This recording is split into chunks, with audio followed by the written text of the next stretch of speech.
Good afternoon, everyone. My name is Latoya Faustin. I am with She Built This City, and thank you for joining us for our March speaker series dedicated to our pledge for equity 50-50 by 2030. We are in for a treat this afternoon talking about women owned businesses, and our two dynamic speakers today. I got the sneak peek before we opened up the waiting room. And I'm like, I just need to take notes. That's what I need to do. I need to take notes today.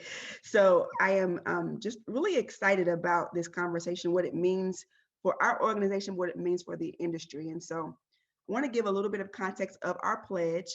And then I would then introduce our first speaker, Chyna, as she will set the tone for the rest of the conversation. So our series, our pledge, 50-50 equity by 2030. She Built This City is a nonprofit organization focused on igniting interest in the trades for girls, career choosing women, and non-binary individuals. That is something that we know is a big feat. And we realize that on our end, we are doing long-term planning for pipeline preparation into the industry. So we start as young as 9 years old, hammer and nail skills, future proofing of the trades, 3D printing, virtual reality. We do our due diligence to expose both the skill, career, and education of the young ladies interested in the trades. Um, Not just now, but I would say COVID has put an exponential focus on women in the economy in general. In December, the December 2020 job report, 140,000 jobs were lost in the economy. All 140 were women. And it affected the economy. I saw a statistic yesterday that in this 1 year, we went back 30 years of the progress that women had made in the workplace. And so not only is it our mission, but the exponential emphasis we feel now to focus on women in this space, knowing that all variables aside, the trades in and of itself is a pathway to upward mobility. And that what we can do to empower women to engage in this space, we have to be realistic about those barriers though. And so we have a pledge for the industry to say, yes, we are building up a pipeline of young women interested in this space for you, but this is what we need from you to make this successful. We need diversity, equity, and inclusion, recruitment, sources diversifying where you get your individuals from, having diversity at all levels of leadership and implementation of your organization, hospitable working environment, place, space, and policy that are pro-women. Do you have a women's locker room? Do you have PPE that appropriately fit the female stature? Then we talk about investing in the future, investing in both workforce development pathways, investing in youth, and investing in technology. And so that is our pledge. That is the focus of this series. And our conversation today really hits on many of those areas. And so without further ado, I'm going to introduce Chyna and let her take it away to introduce this other dynamic woman, Miss Twyla, we have on the call today. So let me tell you a little bit about Chyna. Chyna Green is the Project Diversity and Development Manager for Samet Corporation, a construction management firm headquartered in Greensboro, North Carolina. Chyna joined Samet Corporation supporting the Charlotte region with diversity, equity, and impact on construction projects and building meaningful relationships to connect project opportunities in the civic space. Chyna has worked in the construction industry for 5 years, but has had the exposure to construction through her family business as a young child. Her duties include building relationships with women and minority-owned suppliers, vendors, and construction-related businesses, support in the cultivation of an inclusive and diverse environment, and increasing awareness among community stakeholders of Samet's commitment to diversity as a critical business imperative. Chyna serves in the community on various boards, including the ULI, Charlotte DEI Initiative Chair, the City of Charlotte Business Inclusion Advisory Committee, Hispanic Contractors Association of the Carolinas board member, and North Carolina MWBE Coordinators Network Emerging Leaders Chair. Chyna is a passionate diversity and impact advocate who believes there is power in difference, and the acknowledgement of that power will change communities. On a personal note, Chyna is a supporter and fan of She Built This City. If those of you who've been following us for the long haul, Chyna was on a panel that we had last year, just before the pandemic shut everything down, around diversity, equity, and inclusion. And Chyna has reached out to us as a corporate leader to say, how can we support your mission? And I hope I'm not breaking any rules here to announce that Samet has come along as a sponsor and supporter of She Built This City. So not just talk, action and dollars behind that support. So we are avid supporters of both Chyna and Samet. And without further ado, Miss Chyna Green, thank you so much. Oh, thank you, Latoya. Like, my goodness, I need to bring you around with me everywhere. As an introduction, thank you so much. As she said, I am such a big supporter of She Built This City. I'm just so excited about what they're doing and what they're going to continue to do, and growth and opportunity, for diversity and inclusion and impact in these communities when it comes to girls and women getting into the construction industry and staying into the construction industry. So I am here not by myself. I am joined by Twyla Garrett, who I am going to introduce in a second, but I just wanted to thank you all for being here. Thank you for choosing to log on at noontime. I'm not sure where you're coming from, where you're tuning in from, but I very so much appreciate it. We want to make sure that it is an open dialogue. Twyla, we talk like, best friends on the phone for hours. So sometimes, it'll be good to break us up. If you have any questions or comments, feel free to add those in the chat or raise your hand, and I will acknowledge you and make sure that we get your questions answered. So Twyla, I have a bio here for Twyla, and I told her, I was like, do you want me to read your bio? Can I just speak off, my heart? And I think I'm just going to speak a little bit off my heart, because I'm going to have her introduce herself a little bit more as our first question. But Twyla, I've known for, I guess, a little bit over a year now. I was introduced to Twyla and her company, Growth Management Services, out of Raleigh, for a firm who really wanted to get into a development and education course that I was supporting and hosting within my previous company. And so I met Twyla. I remember when I interviewed her, and I was like, who is this strong, talking woman about construction? Her passion, you're going to hear her speak, but she's just so very passionate. She's so very inspiring. And I didn't know this about Twyla. She's an author of a book. I've had some opportunity just to hear about her upbringing and, how she got to where she is now. She is what I call a serial entrepreneur. She just doesn't have this one business. She has several businesses. And so as a strong Black woman in this industry, I'm so very happy that when I called her up to say, hey, can you come speak on, women-owned businesses in the construction industry and what that looks like, the good, the bad, and the ugly. I'm so happy that she accepted and wanted to be here. So I will, stop blabbing about her and let her kind of tell you a little bit about herself. Again, we do have some organized questions here that we're going to go through, but if you have anything that you want to ask as we're going through this dialogue, please feel free to, again, drop that in the chat or raise your hand and unmute yourself, and I will acknowledge it. So we're going to just dive straight in. We're going to, go head first into the water right now. So Twyla, I said a little bit about you. It was probably not very good as well as you can do it. Can you share a little bit about your background and journey to entrepreneurship? Sure. My journey started really, really funny. I mean, I grew up on welfare. I'm not gonna lie, I was on welfare, abused, but I also started a company though. I ended up with my dad, and I started this company called Professor Fun because I knew numbers. Something in my mind said I'm a mathematician, and I was little. So at the age of 16, I went to H&R Block Tax School, and I actually passed and was doing taxes for H&R Block in Cleveland, Ohio for years. I got a master's in organizational management, several degrees after that. But the funny thing about it is that business of doing taxes as a 1099 kind of gave me that bug to continue. So I moved out to San Diego. I worked for a command there, did government after my graduation for about 5.5, 6 years. I actually sold weapons to NATO. I was an arms seller. And about 28, I realized this is not my journey. I really want to be an entrepreneur. So I took $500, started a business, and grew that business to 120 employees. 17 years later, we were doing $25 million a year in sales per year. And I sold at the age of 45 and thought that that was my act and I'm going to chill for a minute. And that didn't happen. So I got knocked on by a contractor by the name of Skanska, pretty big firm. And they said, hey, we can teach construction, but we can't teach business and entrepreneurship. Do you think you would want to join us to be mentored? So we did.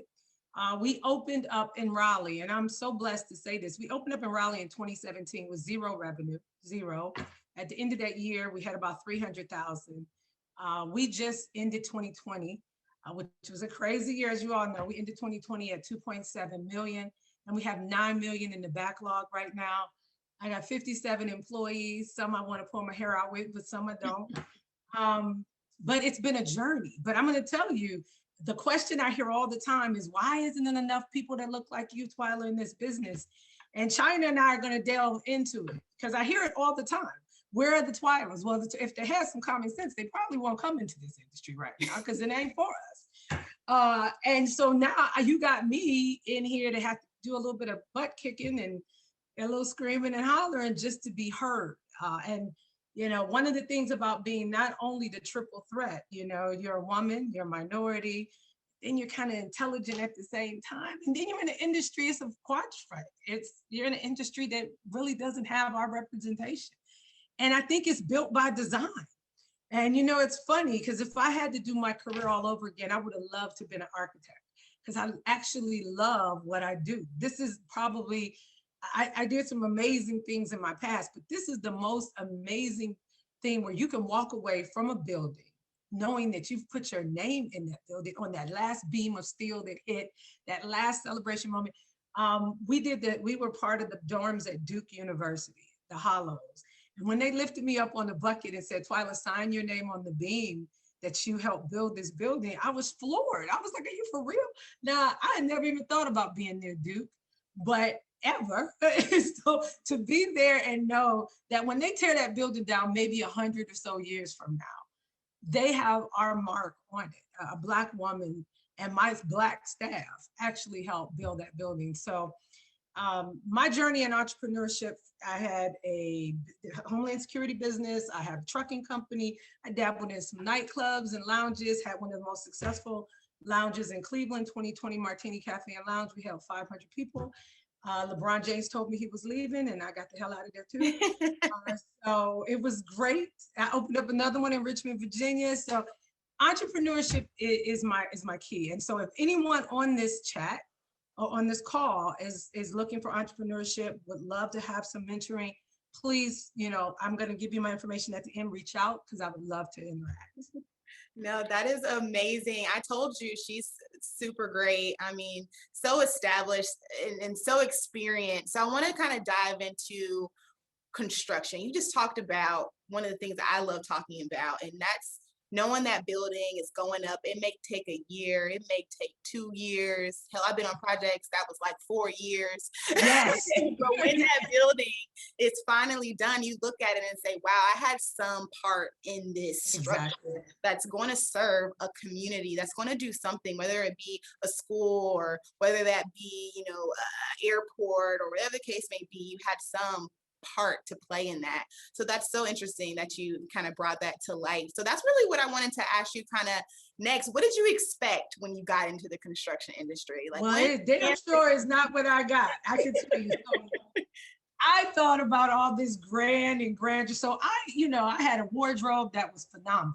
I haven't worn a damn piece of those clothing in 4.5 years, right?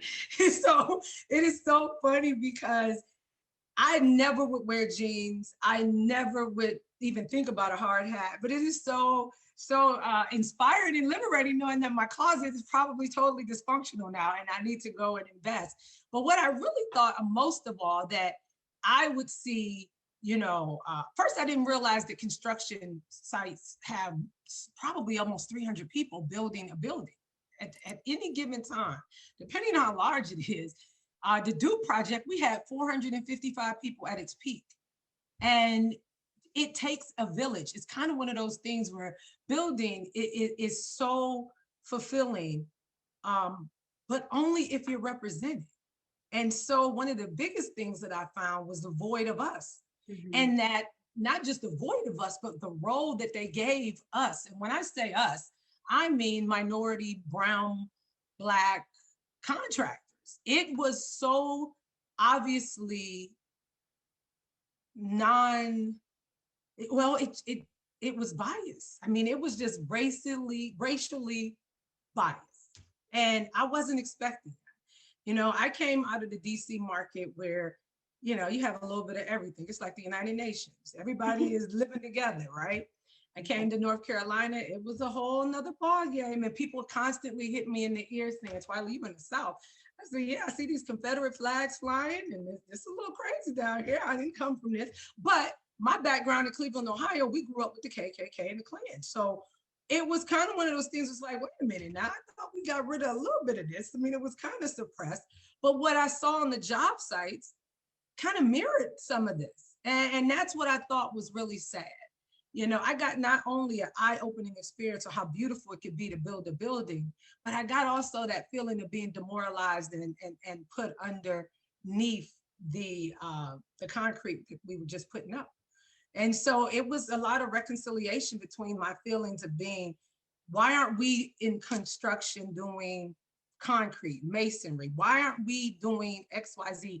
Why are only the minorities cleaning these buildings or picking up trash? Why?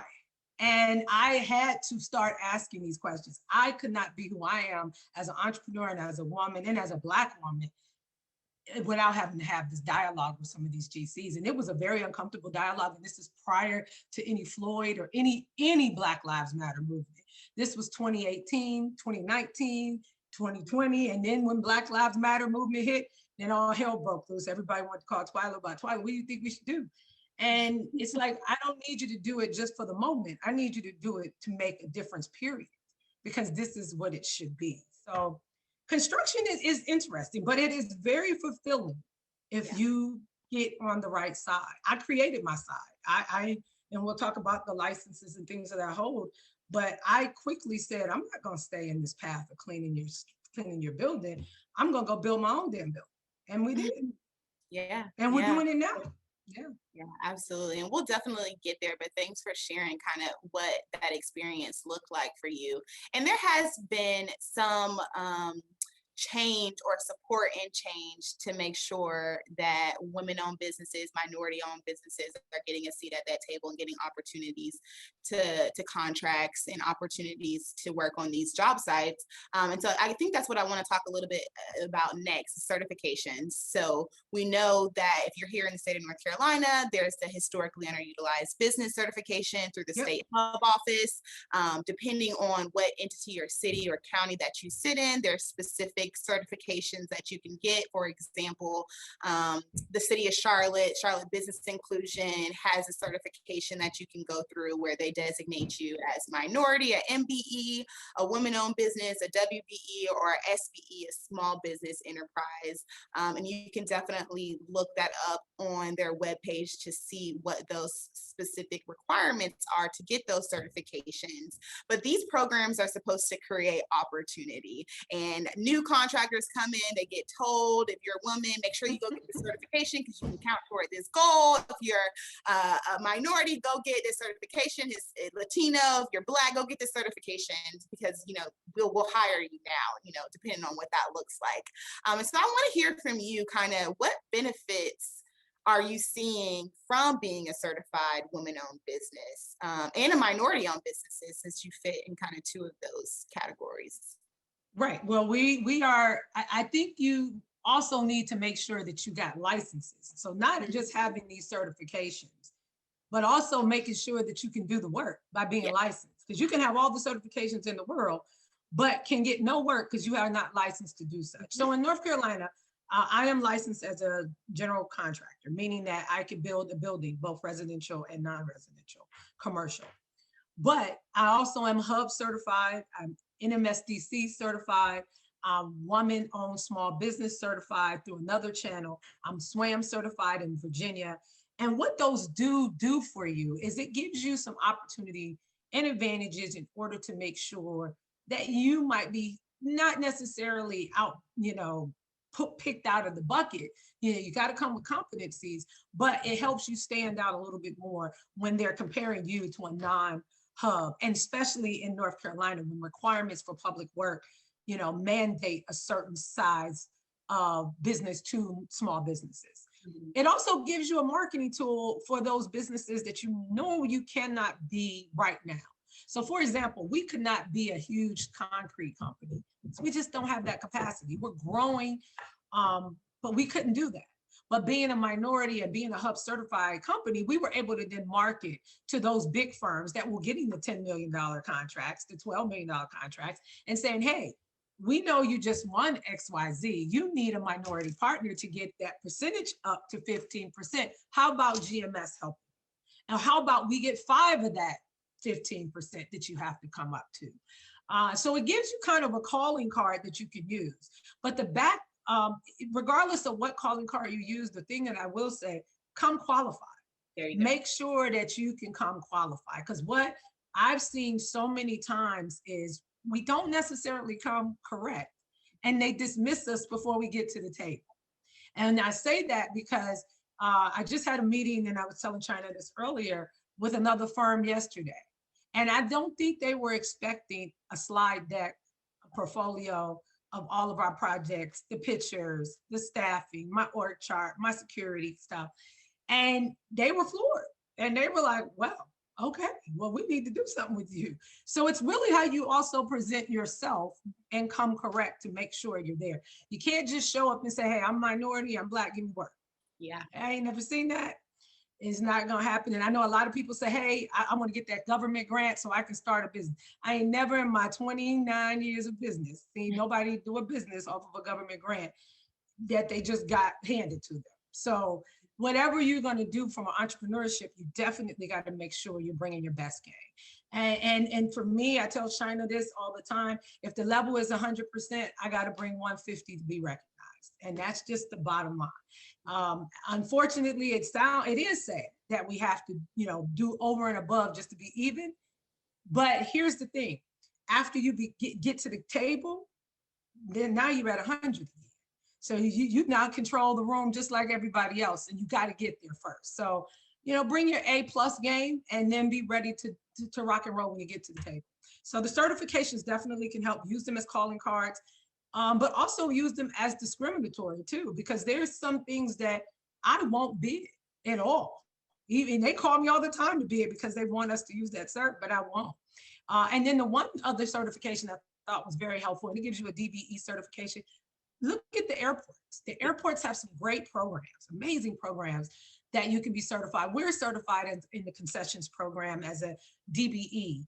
And that's great because it gives you some of that Department of Transportation access and some other opportunities as well. No, that is absolutely so correct. I'm so glad you said it. I mean, coming from the opposite side. So I work for a large construction management firm. I am oftentimes trying to identify diverse firms to come and work on our construction projects. And I can't tell you how many times I've heard, well, I'm a minority business. I have a certification. Don't you need me? And I'm like, right. No, they don't. No, they don't. Because here's what they will do. And we had this conversation yesterday. They can put you out of business. And not only put you out of business, they can take everything you own in one swoop. I know multiple projects and been head to head with some and brought lawyers in to defend our side on some things. You can get to the table and do the dance, but you're dancing with probably the devil, because guarantee you they can outlast you with money and time. Yeah. And what they will do is they'll award you that contract for $500,000 when it really should have been $800,000. And then when you get to that point where your $500,000 is up, they're gonna sue your butt. They're gonna pull that bond and they're gonna take your house. And then you're gonna file bankruptcy. So the one thing about construction, they don't play. This is bonds. And when you go for a bond, guess what's backing your bond? Your personal credit, as well as your house, your car, your assets. Whatever you put up. Nothing else is backing that bond. And that's what people don't understand. So if you ain't got no assets, you probably ain't want to be in this business. But if you got assets, they coming after them if you screw up a job. Yeah. So, and they that's know not the intent, right? That's not the intent of what it's not the intent, but best believe. Well, let me tell you this though. It's probably not the intent, but the system is designed a low bid winner wins. So in the way, it is the intent to know if you that low bid, you better know you better cover everything on this damn sheet, because if you don't, they're coming after you. So it is kind of the intent is that you're going to bring a solid bid as a low bidder. And that ain't the case a lot of the time. So just be mindful of that. This is the only industry where you can lose every single thing off of one little project. Yeah. That I've ever, and believe me, I've been in war zones and ain't lose everything. I mean, we had employees that were killed and injured. Never. We've been sued in other countries. Never.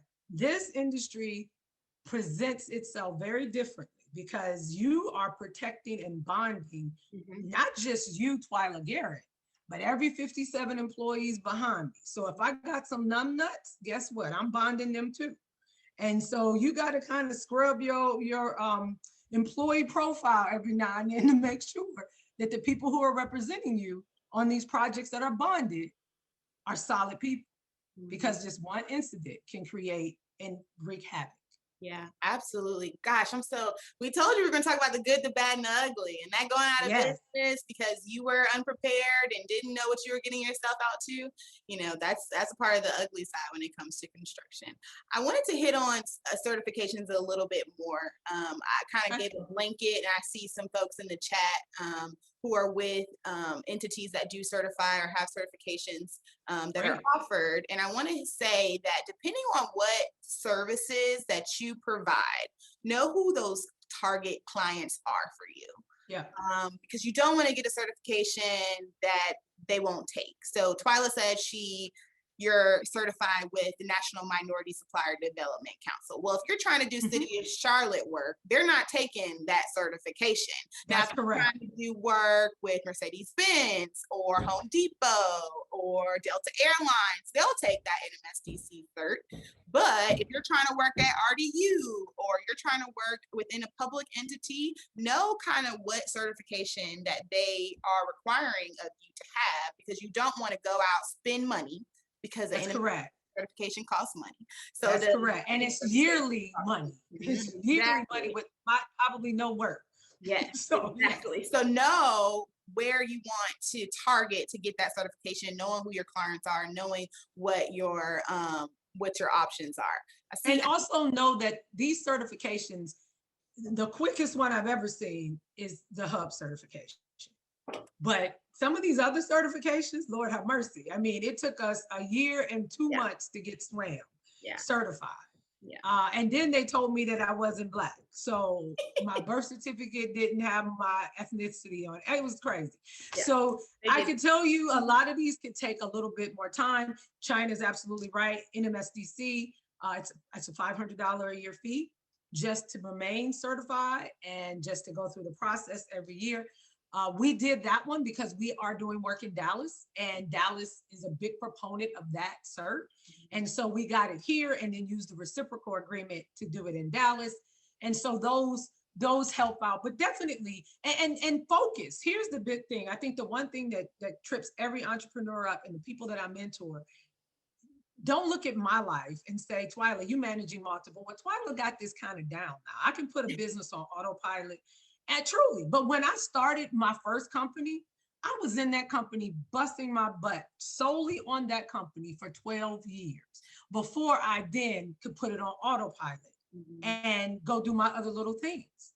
And even with the construction, we're getting to a point now where I'm going to put some great leadership in, and we're hiring some other internal people. So it won't be necessarily on autopilot because I still do a lot of estimating, but it'll be to a point where you can diversify and we can start looking at different things from public to private. Yep. But one of the things that I can say was the biggest mistake of all that we did is all of our work was public sector. For the first 4 years, we had all public sector work, except for one client, Duke. Thank you, God, for Duke. Because Duke by itself gave us more profitability than 14 clients. Period. So that immediately told me, where the hell is the other Dukes? Because I need to find 50 other Dukes to match the public sector. Public sector work is great. I love being on the universities. One of the young ladies on the call, Sean is one of the minorities. I know Sean is great. We helped do NC State Library, and it was great. It was great. We worked with Holder, and they were a great training ground for us. But one of the things you got to do in construction is you better diversify that portfolio and do it quick. Because if you don't, you're going to lose your butt. Because low bid cannot keep you sustainable, profitable, or in a growth scalable mode in order to promote within and move forward. So true. That's so very true. I mean, even as a large contractor who I'm working for, we're trying to diversify. You know, that's mainly what brought me here. We're trying to diversify into different markets. And so I always, when I sit down with small minority women-owned businesses, whatever the case may be, to tell them, okay, like, who else are you doing work with? Don't just put all your eggs in this one contractor. Don't put your eggs all in this basket over here for public work. Figure out how to diversify, and that's how you're going to ultimately scale. We did have a question that I saw had a raised hand. I don't want to say your name wrong, but I'm going to try. Ziana? Perfect. Okay. Yeah, everybody. Yeah. Good morning or good afternoon. Hi, everybody. So I love this talk, and I hope I'm not derailing by asking this question. So both of you have kind of mentioned different certifications that help either the individual be competitive to the company that they want to work for, or for the business to be competitive in the industry. I was wondering, are there certifications that help the business be competitive to the individual when providing like DEI services? So we talked about like women-owned, business, which implies diversity, but like, are there other certifications? Like we have workspaces that, are for mothers, or we have this, that, and the other. Are there other certifications that make the business more profitable to the individual in terms of diversity, equity, and inclusion? So I'm guessing you have a diversity consultant business, or you're consulting with DEI, or am I? I'm a student. I'm a student, and I'm the gender policy intern for She Built the City. So I like to know about these types of things. My major is in hydrology and water science, so it's completely a little bit outside of this, but I'm learning so much, and I just want to I'm very focused on like what's going on in the workplace for the individuals that's helping them thrive. So. No, that's a good question. I think, again, that goes back to figuring out what entity you want to work with and identify what their requirements are when it comes to MWBE or hub participation.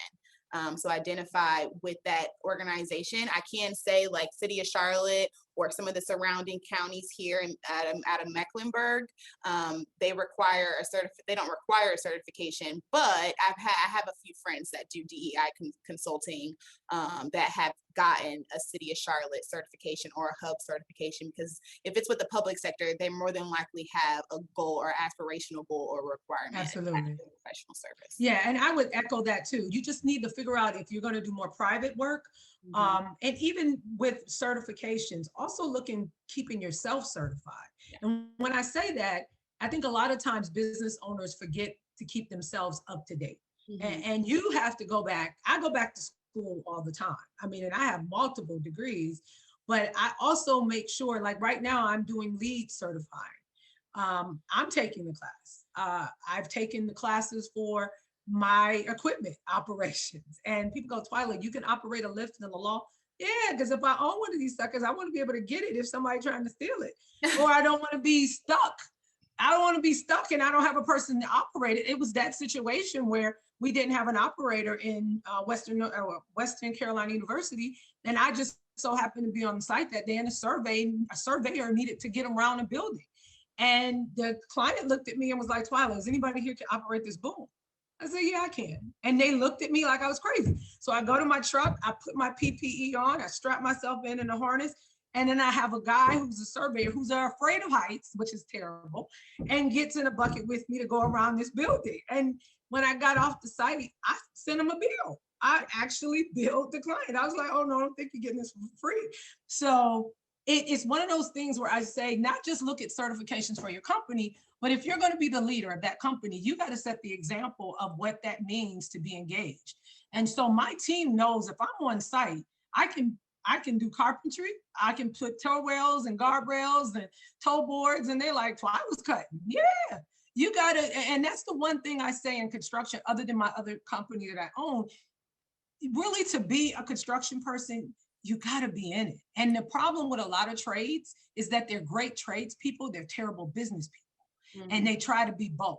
And so they need to hire that business person while they can stay trades. I'm just a little unique where I went to carpentry school here in Wake Tech when I first got here. I went to a Wake Tech carpentry school because I was like, you want me to buy how much equipment and I can't even use it? So no. So it's one of those things where I think you want to constantly keep yourself abreast of what's happening. And especially like the green communities. Charlotte is probably the leading from all the places I've seen, leading on green spaces, which is amazing, green builds. And so living walls, DC has some living walls. We're looking at a couple projects that we're working on to do some living walls. Well, I had to go back to school for that. Even though it was a 7-month certification, it was great to go get that learning experience. So couple not only those hubs and things of that nature, but couple it with having some ability to get yourself more trained up. Because here's the thing, you represent your company, that cert that you have of leads, now you can tout your company as a lead certified firm and you can now move forward in some better projects. So do both, but definitely know who your client is and address them directly. Absolutely. And I think what you're talking about is just knowing what role you play as the owner of your company or within the company. So if you know you want to get in construction, you want to own a construction business, but you don't necessarily have all the business side together, the financials, the HR, how to, make sure that you're being compliant, make sure you go and get that or go get them and pay for it. Don't get your cousin Smokey to do your books and don't know a damn thing about a book. I mean, go pay for it. Believe me, absolutely. That is probably one of our biggest fallacies in small business. I've been on BET stage and things of that nature. Everybody's like, oh yeah, my cousin is gonna be my HR director. No, the hell no. That don't work. Right. Okay, unless she's an HR professional, I don't think your cousin should be running that, so make sure when you sit down and want to really do this, budget what you need and start you can barter services, and it's great to barter. People always want a deck built. People always want something built, right? I got a staff that can build it. Well, I need some accounting and lawyer services. So how we do a little bartering. So, make sure you can bring something to the table where until you can afford to pay for it, you barter it, or you get some part-time people. Yeah, absolutely. So definitely continuous education and development, identify those programs, identify things that may be out here for free. But Goodwill, She Built This City, all of these different organizations that can support in, what you need for your business. So I want to ask or switch gears a little bit and talk about relationships because we talked about certifications. We talking about making sure you have your licensing, thinking about how to, organize your business when you're first starting out in construction. But people don't realize how important relationship building is in this industry. So I wanted to talk to you a little bit about how do you go about seeking relationships, maintaining relationships? What have you seen? Well, it is more vital than a certification. Because here's the thing.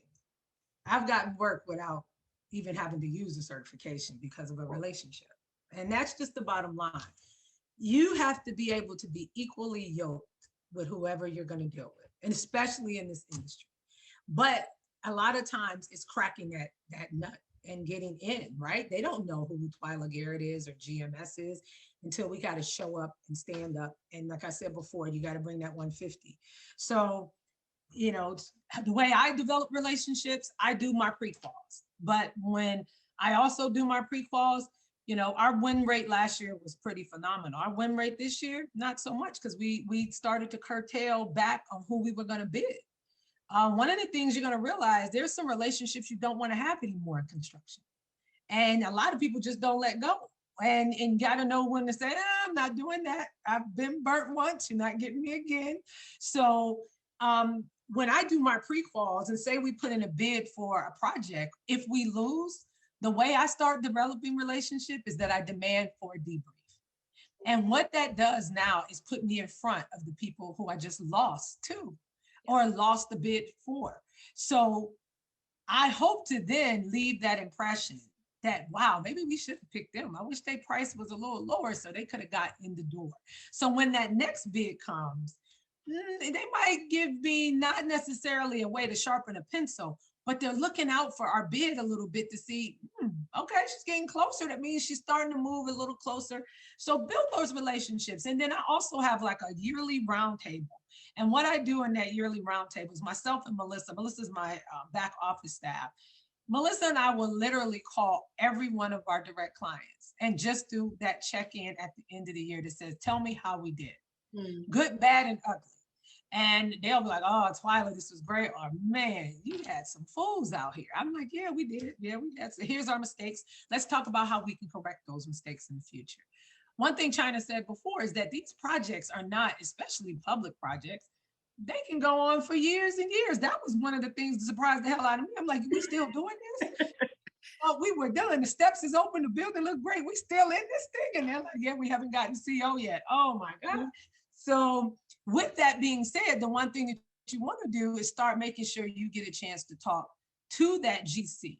But the other thing you want to do is engage with those people like Sean. Sean is that minority hub coordinator, right? So be smart. Reach out to the Seans on each one of these sites. If there's not a Sean, find a Chyna and reach out to that diversity coordinator for that company, because there you're going to be able to build relationships. And Chyna has introduced me, we just had a meeting, to people that I had no idea of. And that introduction is now taking shape into some type of fruitful work hopefully in the future. But at least it put me in a space to be known. So relationships are key. When you're building a building like this, remember, not that you want them to feel bad for you if they got to pour your bond and if they got to go, but you want them to be more empathetic that I like Twyla. Let me sit her down. Yeah, let me sit her down and say, hey, you're staff, get these people out of here. Let me get me some more people. Because if they didn't like you, they're going to just pour your bond and then you're going to get a call from your bonding agent. You don't even know it's coming. So make sure you just have those relationships. And here, this is the thing about being transparent. Don't just look for the good. So most of the time when I call, I say, tell me what we're screwing up on. They're like, you want to hear the good stuff? I don't need to hear the good stuff. The good stuff is, that means they're doing what they're supposed to do. I need to know what we're not doing.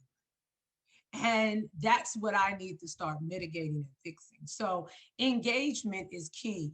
Relationship building with the client is key, but guess what? You got a relationship build with your staff, because your staff, they become part of another staff, when you put them on site. And a lot of times they don't see Twyla every day.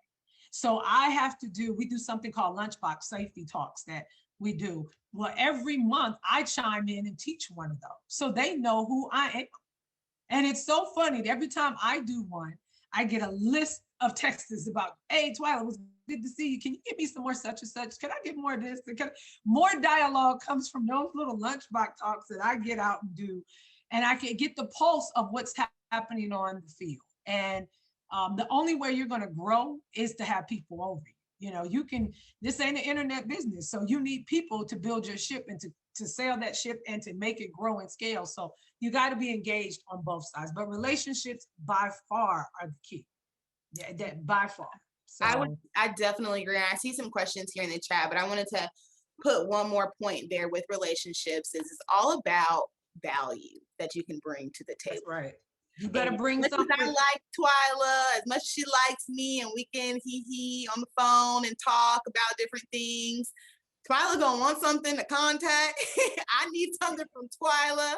We have to figure out what you bring to the table to solidify that relationship. I'm always saying, how can I serve you? How can I better support you as a client? How can I better support you as a diverse contractor? Those types of things help to bring longevity to that relationship, because like Twyla mentioned, my PM, my superintendent saying you ain't really out here performing, they ready to call somebody and get you off this job. But because I know Twyla, I'm like, hey Twyla, like let's talk through what's going on. That's right. That's right. I mean, they'll be the first ones. Sean will give me a call and go, "Hey, Twyla, let's go to lunch." So you get a lunch call. That might not be a good call, but those are those people who are going to look out for you. Because let me tell you, there is no general contractor or construction company out there that's going to do everything right. None of us. Yeah. The GCs, the CMs, nobody's going to do everything right. And when you're in this game, the dynamic change so quickly that you need those people like Sean, like Chyna, you need Latanya, you need all of those people that's going to be able to come back to you and say, "Hey, real talk, I need you to do X, Y, and Z." Or, "Twyla, get this person off the site. This fool is crazy. I mean, just give it to me real. I don't need you to sugarcoat it." And Sean just chimed in. So I know it is key to have those relationships, and you want to be able to do something for them if they're doing something for you. Believe me, the last thing you want, and I tell people when they say, "Twyla, I want you to mentor me." Well, what do you want from me? And what can I get from you? And it's not being selfish. It's saying, if you're going to want my time, then I'm going to want you to do this type of study, this type of homework, this type of investment in yourself to know that I'm giving you everything I can and you're moving with it. But if I'm giving you all this stuff and you're still sitting there looking crazy, then I'm wasting my time. So, and Sean, I don't know if you want to chime in and say something, but I think it's key when you literally know that you got to be able to bring something to the table and that it's mutual. Relationships is going to make or break you in any one of these jobs that you do. Absolutely. That's so good. So there's a question from Latoya. When did you get to the point that you could be selective with what you wanted to bid on? When we start doing over $2 million a year in sales. You had that goal. And when we got to $2 million, it was a trigger point there. It triggered me to have to go get a CPA. It triggered me to start looking for my own part-time estimator. And when I did that part-time estimator, I gave him a list of what I don't want. These are clients that just don't bid. And it's like, why? I was like, this is some stuff that I ain't trying to deal with right now. Don't bid these. So yeah, you got to get to a point where you have data. And I think that might be, I keep metrics. I can tell you what our retention rate is, our turnover rate is, our win rate is, our average bid price, how much we lose a bid by. You got to have these numbers because that's going to help you grow your business or move and scale your business. When we got to 2 million and I realized that we had 90% in public work, 10% in private, oh, hell no. It turned me. So I was like, oh, we got a problem. And everybody else was celebrating. Twyla, congratulations. We clapping. We had to say, good. This is a bad thing. We got to get a diverse portfolio. And so then we hired a marketing company that is pretty good, that helped us change our portfolio, our website, our design to now attract these small GC jobs. And guess what we ended up doing? Shake Shack. Five Below, we won a Starbucks. I was like, okay, that dynamic is now moving. We're getting a little closer. I would love to have a balance of about a 55 or 60% private with 45, 35% public. 40, in that range. We want to keep that dynamic there. But here's the thing. The one thing I realized immediately is the private work is going to be able to get me the revenue I need to do the training inside of the company in order to move and propel these people to different roles. We do a lot of ex-offender hiring. 75% of our employees are ex-offenders. And so we want them to, and it's no lie, we want them to be able to feed their family. Not only are they ex-offenders, but in our company alone, I got 127 child support orders. That's a lot. So that means these people have to be able to feed these families and still walk away with something to feed themselves, right? The only way you're going to do that, in public work, you might not be able to do that. The only way you're going to be able to really do that to scale and have that bandwidth is to start bringing in private work that's going to bring you a better ratio of income so you can then expand. Absolutely. I'll add to that. Know what your integrity level lies as well. If that client doesn't align up to what your values are as a company, what you're trying to do, what your mission and your vision statement are, that might not be the client for you. We had those. And you got to get that though. You got to get that mission statement, vision statement down. For us, the first 4 years, it changed every year. Oh, wow. And the reason it changed is because we didn't know, I didn't know what construction really was. So initially I said, we're gonna do all this great stuff. Oh, hell no, we didn't do any of that. We're gonna focus on this. We didn't do any of that. So I went back to the table and looked at what we did and wrote a vision to that. Then I realized, we don't want to keep doing that either because that. So we ended up getting a consultant to sit down. Now we have, this is where we're moving to. You know, our vision and our focus and our mission at the end of the day is to be able to build and to build with promise and to build with pride, and that every person that comes in our company goes home safely. So we got that safety down, but we will also want to build and build with respect and build in our communities. I came from the inner city of Cleveland. I came on welfare. So I got to put that back into my community. I got to build me something that's going to look and mirror what I wouldn't have had in that inner city. I love that. Build with promise, build with pride. That's so good. Is that really your mission statement? I was Yeah, build with promise, that is build with so pride. good. It's so That is good. us. We build with promise, we build with pride.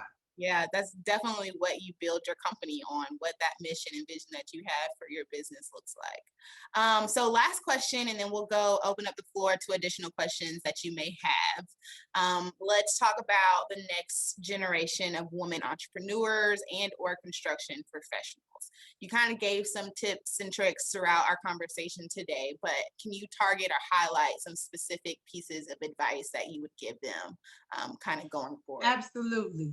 Intern now. The best advice I can give you, find someone that you want to be or something you want to mirror in a company career aspect and get in their face now to intern. Because here's the thing, in construction, it's one of those, every day is different. Chyna will tell you, we could come in today, we thought the building looked great yesterday, but today the damn thing is sideways. So, I mean, you have no idea what you're getting into because it changes so rapidly. So you want to be able to be in that pace to make sure you, while you're doing your career and your education, that this matches who you are. Because the dynamics of construction changes a lot. And the demands of construction changes a lot. If you think you're going to be able to be at home and live in one city and be in construction, that's not true. And Chyna will tell you, you go with the projects. You might have to pick up and go to Dallas. You might have to pick up and go to California. So how do you build the family around that? How do you build your relationships around it? Do you just drag your husband and wife along with you, or do they stay behind? You know, it's so many sites I'm at where the husband is here working in North Carolina and the wife is in Atlanta, or the wife is in Tennessee. So you want to start engaging now, because one of the things it's going to do, when I started my career with the federal government, I started as a freshman in college. And when I graduated, I was the U.S. Naval Academy's accountant. You had a full pension. Yeah, I had a full pension, had leave, sick leave. I was on my little 401k. I was like, this is great. But I started as a freshman every year. And don't get this twisted, I didn't have breaks. The government, every time they knew there was a structured break in my college career or college schedule, Twyla had to go back to work full time. They're like, oh, Twyla, you got 3 weeks off. See you Monday at 8 a.m. I'm like, can I take a couple? No. And so it was a great thing, because when I graduated, I was on a 7, 9, 11, 12 ladder and I was an accountant, and so you want to start looking at those now. And so for those who are not in school, here's the thing that I think for generational purposes, talk to people like me, get to know what it is to be in this construction industry. It is so rewarding. It is so fulfilling, but I'm not going to sugarcoat it. It is so frustrating too, because until you can control the paradigm, you might be a puppet, but you got to know how to play the game that's the puppet, because it is a game, and don't get it twisted. We've come away very successful as being a puppet, so much so that now we can pull the strings.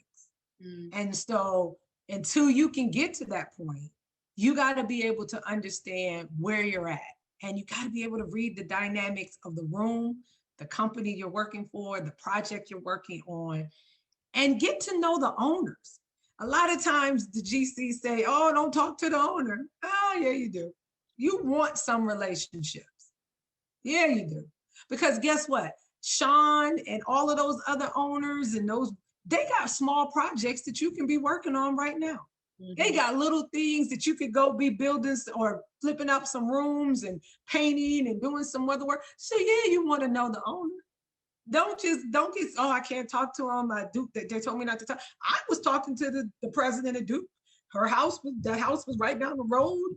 And so I passed there all the time and ran into her a couple of times. It was great to have that dialogue. Absolutely great to have that dialogue. And it was great for her to say, man, I've never really seen a woman, and I know she wanted to say of color on this walking past this thing, but it's great to have that. So get to know all of those individuals around you and start it now, because a lot of times what happens, don't do like me. I jumped in it at 45 and just jumped in. And I wouldn't have been able to be successful if I didn't have some mentors like Sean and a young lady named Renee and Chyna and those individuals. I wouldn't have known how to move. We moved into Charlotte. And literally, Chyna's insight was great about Charlotte. I live in Virginia, but we have an office in Raleigh. Raleigh and Charlotte are two separate beasts. Even though it's 3 hours away, it's handled totally different. So you want to be able to have those dialogues so you can figure out how to maneuver in the space. Absolutely. No, that's so good. And everything that you just said, advice-wise, linked back to relationships and the importance of them. Utilize those resources and sources that are out there, whether that be LinkedIn. Goodness gracious, I use LinkedIn to connect to any and everybody. I'm quick to send a little message on LinkedIn to someone that I'm trying to get in front of. As a business owner, you do the same thing, because I know people are always in my inbox trying to figure out about project opportunities. And I think that's a great thing. I think that platform is great to be able to utilize, to be able to build those relationships and identify opportunities. Yeah, let's see, we have a few minutes left. What I will say is I'm always available for the most part. If you reach out to me, we can schedule some time. Twyla is also available as well. I'm going to drop my information into. I'm putting my information in now. Just so that we don't run out of time. This is, and then I press enter before I put my email address in there. But I'm so happy that we had this time to chit chat and talk. Thank you for joining. I'm sure this could be like a whole part 2, Toya. I really wanted it to be. If you have any specific questions about supplier diversity or diversity and inclusion, project diversity in the space, please feel free to reach out to me. I'm sure Latoya maybe will send something following up with contact information as well, just in case you don't get it before you drop it off. Twyla, thank you so much. You're welcome. Thank you. Thank you both. Yes, I don't even think we got to all of our questions that I have for you today, but you definitely poured so much of wisdom and experience into this conversation. So I'm happy that you picked up the phone when I called you and said, hey, I need you for this. This would be a good opportunity. Any and every time. And for you guys too, if there's anything that you guys want to ask or anything you want to mentor or talk about mentorship, please let me know. I have a podcast called Straight Biz Talk. Please, look for that. And even women that develop, that's also a podcast that we do. So please let me know if you guys want to be part of that as well. Yes. This has been awesome. I don't even have the appropriate words to acknowledge the full scope of both inspiration, knowledge, power, that has been displayed on this call today. Thank you both for opening up your time to have this conversation. I say we do need a part 2, Chyna. And we have like 10 questions myself, but this is not for me. This is for everybody else. I would love to engage in as we embark upon the very big, some would say audacious goal of equity by 2030, and especially for women of color and what that looks like. And so I need a reality check in that space. And I need some maneuvering of the path that we're going to be pushing people towards. And so that's part 2. So thank you all for joining today. Twyla has graciously offered to stay past 1 p.m. if there are people on the call who wanted to engage and have other questions. So we're going to keep it going. I want to do the formal close of the official program and the recording, just to say thank you for this. Again, this is a part of our March series, 50-50 Equity by 2030, women-owned businesses. And what does that mean? The good, the bad, and the ugly. That should have been the name. I know. Yes, that's it for next time. the good, the bad, and the ugly. Please join us again for continued conversations. Tomorrow, we're doing technology used in trades training. We're talking about virtual reality. We're talking about simulators as well as online training. I think I saw Elizabeth of Industry Lift on the call. She's one of our presenters tomorrow. Jorge de la Jara is the Gen T and Pro Customer Service leader for Lowe's, and he will be moderating the conversation. So if you have time tomorrow at noon, please join us for the next generation of training for the trades. Latoya Foster with She Built This City, thank you so much for joining us. And we're going to continue with this conversation off script. Take care, Chyna. Bye.